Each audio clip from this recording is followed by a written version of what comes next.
It's time to check out the middle child of the Reno 10 series, the Reno 10 Pro, to see what it has to offer. This won't be a fresh unboxing for you guys since I did get this a couple of days ago and the weather just prevented me from taking it out over the weekend, but here's everything that came inside the box. You have the OPPO Reno 10 Pro, the documents and SIM ejector tool, the standard jelly case that comes with most of their devices, the charging cable, and of course, the 80-watt Super VOOC charger. It's all pretty standard when it comes to the unboxing experience, but the first thing I did with the OPPO Reno 10 Pro was actually charge it up because it was running a bit low.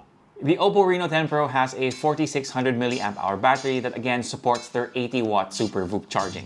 The device started out at 26% and about 30 minutes later it did achieve full charge, so if you forgot to top up the Reno before you went to bed, you can plug it in while you're getting ready in the morning and it should be good to go, but we'll talk about how long it lasts later.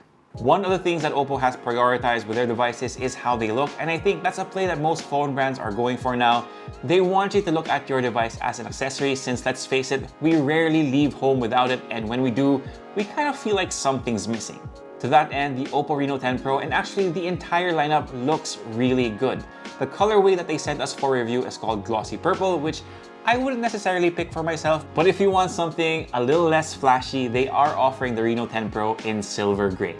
Another thing you'll notice about the design is, yes, it does have a curved screen, and you know that I'm not the biggest fan when it comes to curved displays, but it does give a slimmer profile and was honestly a welcome break from most of the squared-off phones we've tried recently.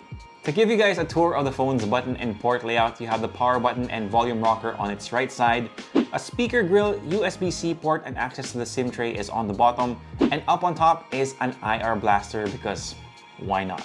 Again, it's a great looking phone. It's also nice and light, weighing in at about 185 grams according to their website, but hands down, my favorite thing about the OPPO Reno 10 Pro is its display.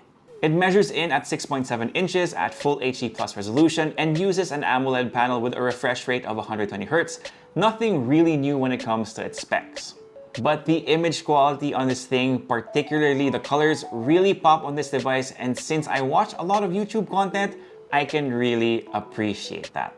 Unfortunately, that awesome screen is paired with a single speaker that really brings down the viewing experience with this device, so the best way to experience the screen on the OPPO Reno 10 Pro is with your favorite pair of wireless headphones or TWS buds. I also wasn't able to test out the Reno 10 Pro when the sun was out since the weather has been pretty bad here in the Philippines, but they say you're getting about 800 nits of brightness under the sun.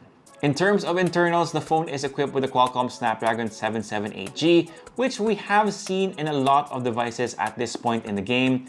It's a dependable processor that's been paired with a good amount of RAM and storage at 12GB and 256GB respectively. It's really gonna come down to price to performance as it usually does.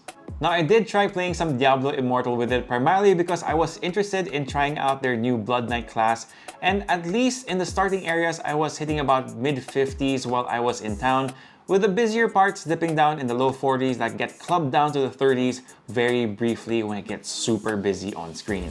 Now, the Reno series isn't really known for its gaming chops, but what it is known for are its cameras.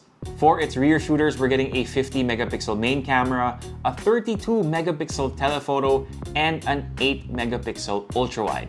Performance from the main camera is solid. There's a lot of post-processing in the background which shouldn't come as a surprise, but overall, I think the main cam churned out some good photos.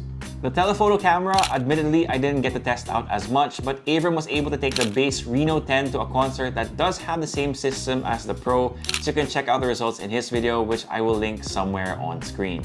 Another thing that the cameras on the Reno series are known for is their portrait mode, and the Reno 10 Pro does a good job, even adding a few bokeh balls for effect.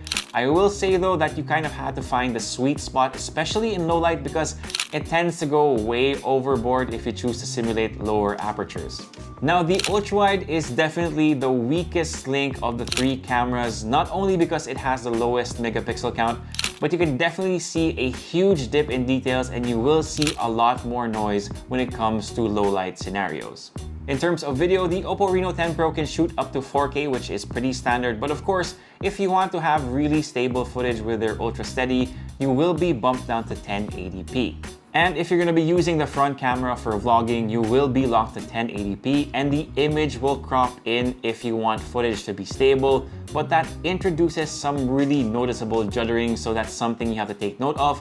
Also, the beauty mode, turn it down or turn it off like I did.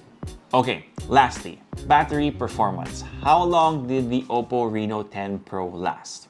Like you saw earlier in this video, the phone was fully charged at 8 a.m.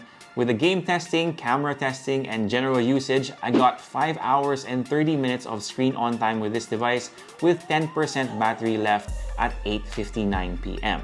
That's with a mix of me being home for half the day on Wi-Fi and then going out with mobile data turned on and with the OPPO Reno10 Pro as a hotspot as well. So this phone can definitely last you the entire day.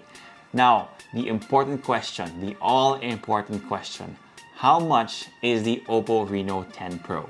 This device, the OPPO Reno10 Pro, is priced at 29,999 pesos.